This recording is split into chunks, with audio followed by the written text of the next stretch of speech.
அஷ்டாவக்ர கீதையின் அடுத்த உண்மைகளை பார்க்கலாம். ஸ்லோகம் 13. உலகம் உண்மையல்ல, அது தோன்றுகிறது, மறைகிறது. நாம் பார்க்கும் இந்த உலகம் நிலையானது என்று நினைக்கிறோம். ஆனால் கவனியுங்கள், எல்லாமே மாறிக்கொண்டே இருக்கிறது. உடல் மாறுகிறது, சூழல் மாறுகிறது, மனிதர்கள் மாறுகிறார்கள். ஒரு கனவு போல உலகம் தோன்றி மறைகிறது. அதை நீ உண்மையென பிடித்துக் கொண்டால் அங்கேயே துக்கம் ஆரம்பமாகிறது. ஸ்லோகம் 14. எதையும் என் என்று நினைப்பதே பந்தம். என் உடல், என் மனம், என் மக்கள், என் சாதனை, இந்த என் என்ற உணர்வு பற்றை உருவாக்குகிறது.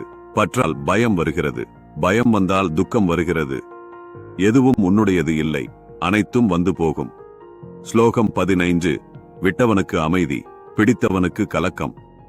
நீ எதையாவது பிடித்துக் கொண்டால் அதை காக்க வேண்டும் என்ற அழுத்தம் இருக்கும், அதை இழக்கப் போகிறேன் என்ற பயம் இருக்கும். இதுதான் கலக்கம். ஆனால் நீ விட்டுவிட்டால் பயம் இல்லை, அழுத்தம் இல்லை, அமைதி மட்டும். ஸ்லோகம் 16. நீ எதிலும் ஈடுபடாமல் இருந்தால் நீயே ஆனந்தம். ஆனந்தம் எல்லிருந்தும் வரவில்லை, அது உன் இயல்பு. ஆனால் நீ வெளியில் ஓடிக்கொண்டே இருக்கிறாய், அதனால் அதை இழந்து போனது போல தோன்றுகிறது. ஒரு நொடி நின்று எதிலும் சிக்காமல் இரு, பதிரு.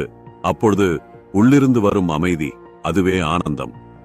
இந்த 4 சோகங்களும் சொல்லும் உண்மை: உலகம் மாறும். என் என்ற உணர்வு பந்தம், பற்றால் கலக்கம், விட்டால் அமைதி. நீ எதையும் பிடிக்காமல் இருந்தால் நீயே ஆனந்தம். இதை கேட்பது மட்டும் போதாது, தினமும் கவனியுங்கள். எதற்கு நீங்க என் என்று சொல்கிறீர்கள்? அதையே விட்டால் உன் மனம் லேசாகும், உன் வாழ்க்கை அமைதியாகும். நன்றி.